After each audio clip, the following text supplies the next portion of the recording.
Baik, terima kasih teman-teman media. Pertama, selaku juru bicara dari Paslon Mengabdi, pagi tadi yang cukup ramai dibicarakan oleh beberapa kelompok-kelompok masyarakat terkait dengan perkembangan perkara yang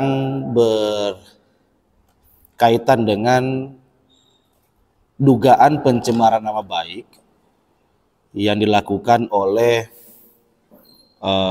calon bupati dari pasangan Mengabdi, yakni Haji Abdullah Batalippu, bersama saya sendiri sebenarnya selaku PH pada saat itu, PH Pemda ya, Penasihat Hukum Pemerintah Daerah, yang dimana pada saat itu Pak Haji Abdullah Batalippu ini menjabat sebagai Wakil Bupati Kabupaten Buol, yang juga pada saat itu memposisikan diri sebagai Ketua Golkar DPD 1, DPD 2 Kabupaten Buol.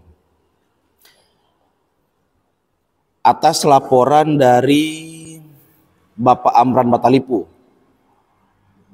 Nah, perlu saya jelaskan bahwa perkara ini sejak tahun 2022, kalau saya tidak salah, sejak tahun 2022 naik di tingkatan penyelidikan dengan menggarisbawahi pencemaran nama baik dengan menggunakan pasal 310. Seiring berjalannya waktu, ada satu putusan terkait dengan kasus yang cukup viral, namanya kasus Lord Luhut. Itu telah diputus dan antara terdakwa dan pelapor, perkara itu dianggap tidak dapat dilanjutkan dikarenakan pasal yang dipersangkakan oleh Luhut kepada terdakwa itu sudah dicabut, pasal 310 namanya. 310 ke Kitab Undang-Undang Hukum Pidana. Yang pertama, jadi pasal yang disangkakan juga kepada kami, pasal yang sama yang statusnya sudah dicabut oleh Mahkamah Konstitusi. Jadi terkait dengan pencabutan pasal sudah, kita tahu bersama bahwa suhu politik di Buol pada saat Haji Abdullah Batalippu dan Adi Joyo Dauda mendapatkan B1 KWK dari beberapa partai termasuk Partai Demokrat, itu suhu politik mulai meninggi, mulai menajam, mulai berasa lah untuk paslon-paslon lawan. Tapi kami tidak mau menggiring ke situ, cuman ya beginilah demokrasi, saling menjatuhkan, saling memfitnah, saling menzolimi. Sekalipun perkara itu yang sudah dari tahun 2022 masih diungkit-ungkit lagi.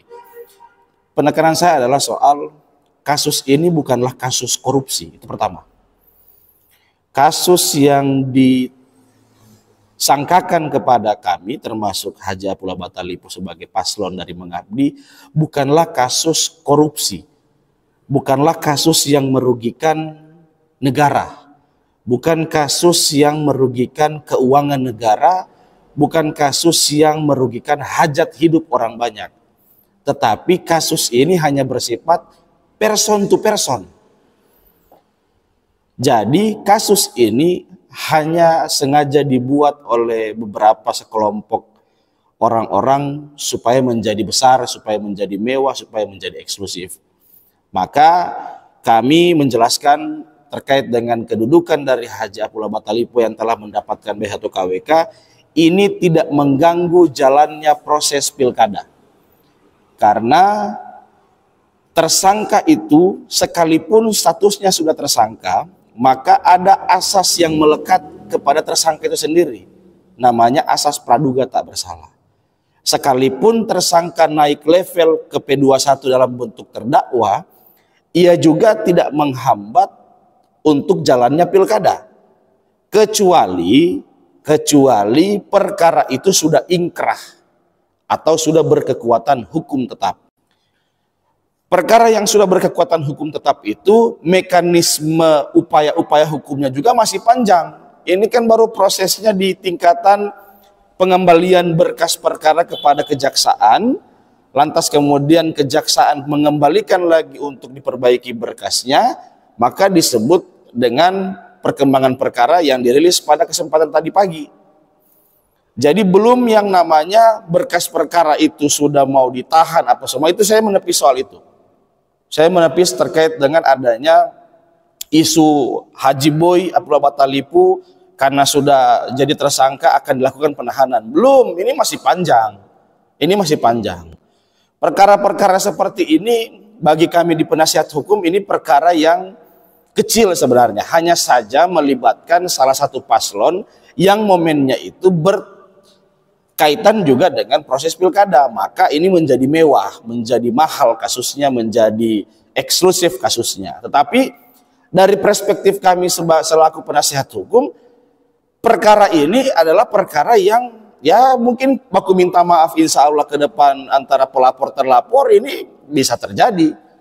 Nah, artinya kami juga mau mengharapkan kepada masyarakat bahwa jangan mempelintirkan bahwa perkara ini akan memecah kubu A, memecah kubu B, akan berspekulasi sejauh-jauh mungkin. Ini tidak ada ke situ. Beda halnya dengan tipikor. Kalau tipikor dia sikat ya sikat, merugikan negara ya merugikan negara.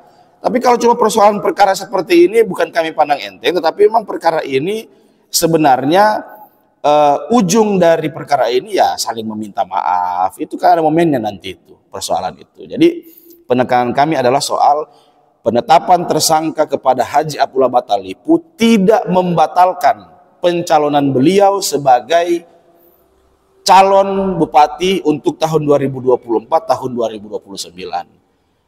Yang kedua terkait dengan adanya status tersangka yang melekat pada Haji Abdullah Batalipu, ini perkaranya lagi sementara proses. Kemarin P19, perbaikan berkas perkara. Pidana itu ada dua, satu unsur, satu mens rea.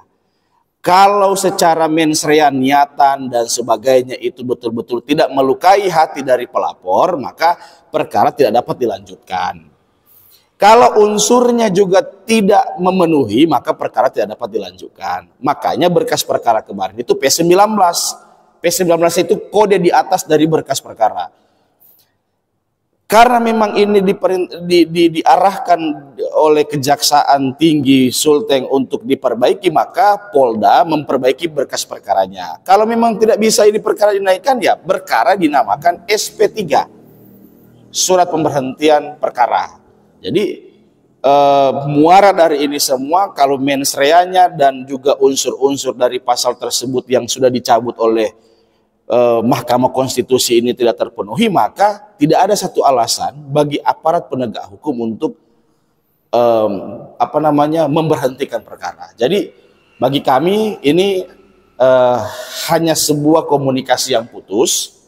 Mungkin kedepannya kami juga akan berhati-hati, tetapi dalam posisi perkara seperti ini kemarin memang kenapa tidak menggunakan undang-undang ITE, karena memang pure perkara ini hanya berkaitan dengan ketersinggungan antara A dan B, antara B dan A, hanya sebatas itu.